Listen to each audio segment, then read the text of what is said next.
Hello everyone, I am Raman Kumar and today I would like to talk about national parties of India. तो सबसे पहले हम बात करते हैं व्हाट इज नेशनल पार्टी। तो एक पॉलिटिकल पार्टी जिसे ECI रिकॉग्नाइज करती है एज ए नेशनल पार्टी, जिसकी नेशन वाइड प्रेजेंस होती है और इन्फ्लुएंस होती है। ये मल्टीपल स्टेट्स में वर्क करती है इन ए नेशन एंड पार्टिसिपेट करती है नेशनल इलेक्शंस में।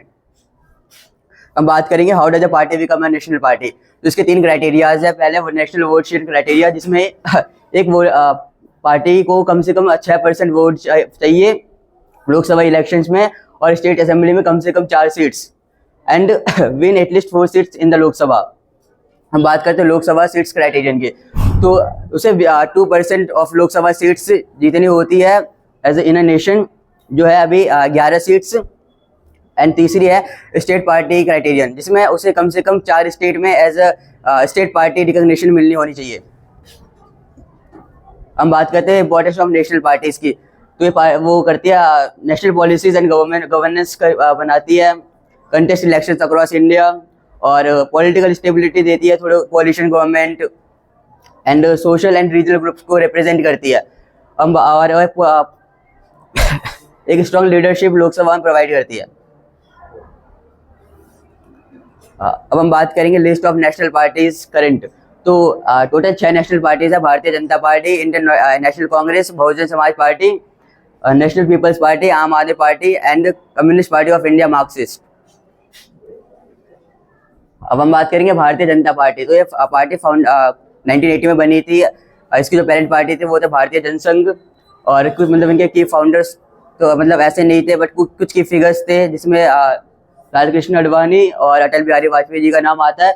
और इनके जो डोमिनेंट रीजन्स है नॉर्थन, वेस्टर्न, सेंट्रल इंडिया है। इनके स्ट्रॉन्ग पॉइंट्स है, इनके पास एक अच्छी लीडरशिप है as Narendra Modi and organize party structure है। अब वीक पॉइंट्स की बात करते हैं तो इनके साउथ इंडिया में प्रेजेंस बहुत ही लिमिटेड है या फिर कम है, और इन्हें रिलीजियस पोलराइजेशन पे बहुत ज़्यादा क्रिटिसाइज करा जाता है। हम बात करते हैं इंडियन नेशनल कांग्रेस की। तो ये पार्टी 1885 में बनी थी और इसके जो फाउंडर्स थे वो थे ए हुमे और दादा भाई नौरोजी और WC बनर्जी एंड कुछ की फिगर्स थे स्टार्टिंग ईयर्स में महात्मा गांधी जी और जवाहरलाल नेहरू जी।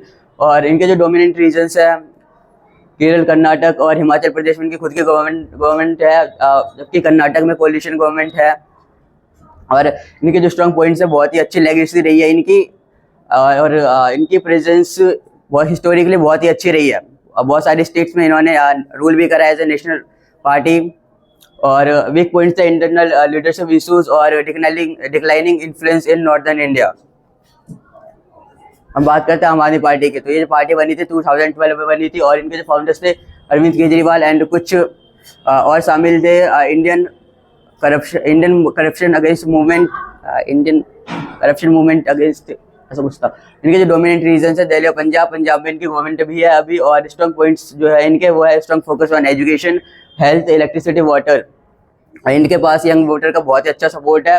अब बात करते हैं वीक पॉइंट्स की। तो limited presence outside Delhi and Punjab क्योंकि अभी इन्होंने पार्टिसिपेट भी करा था बिहार के इलेक्शन में, तो वहाँ पे इन्हें 0 सीट मिले, एक भी सीट नहीं जीत पाई है। और इनका जो क्लैशेस होता रहता है वो सेंट्रल गवर्नमेंट के साथ।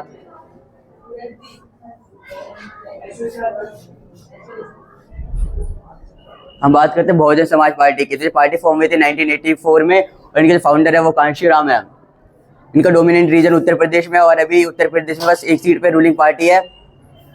और अभी इनके जो स्ट्रॉन्ग पॉइंट्स है वो दलित, OBCs, SC, ST को रिप्रेजेंट करते हैं और इनके पास एक लोअर वोट बेस बैंक है। वीक पॉइंट्स की बात करें तो declining vote share in UP, जैसे मैंने बताया कि इनके पास है वो अभी बस एक ही सीट पर रूलिंग पार्टी है ये यूपी में, और इनके पास कोई अच्छा ऑर्गेनाइजेशन नहीं है नॉर्थ इंडिया के अलावा। हम बात करेंगे communist party of India CPIM।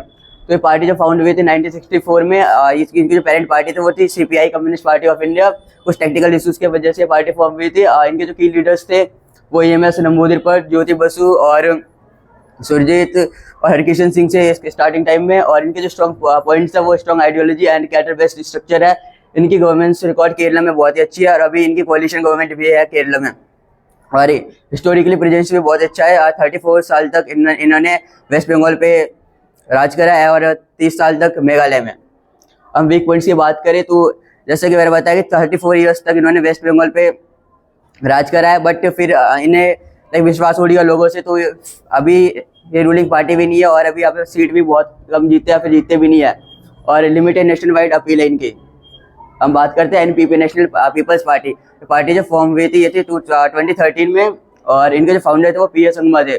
Dominant reason Meghalaya और नॉर्थ ईस्ट इंडिया है, इनका जो मेनली फोकस रहता है वो डेवलपमेंट पे रहता है, और इनकी एक रीजनल ऑटोनॉमी है जिसकी वजह से नॉर्थ ईस्ट के अलावा बाहर मतलब इनकी प्रेजेंस बहुत ही लिमिटेड है। या फिर अब हम बात करते हैं स्ट्रॉन्ग पॉइंट्स की, इनका स्ट्रॉन्ग ट्राइबल रिप्रेजेंटेशन है, डेवलपमेंट पॉलिसीज है इनका as a region in north east India, और इनके जो वीक पॉइंट्स है वेरी लिमिटेड प्रेजेंस है आउटसाइड नॉर्थ ईस्ट, और स्मॉलर वोटर बेस बैंक है as compare to north east India. Thank you.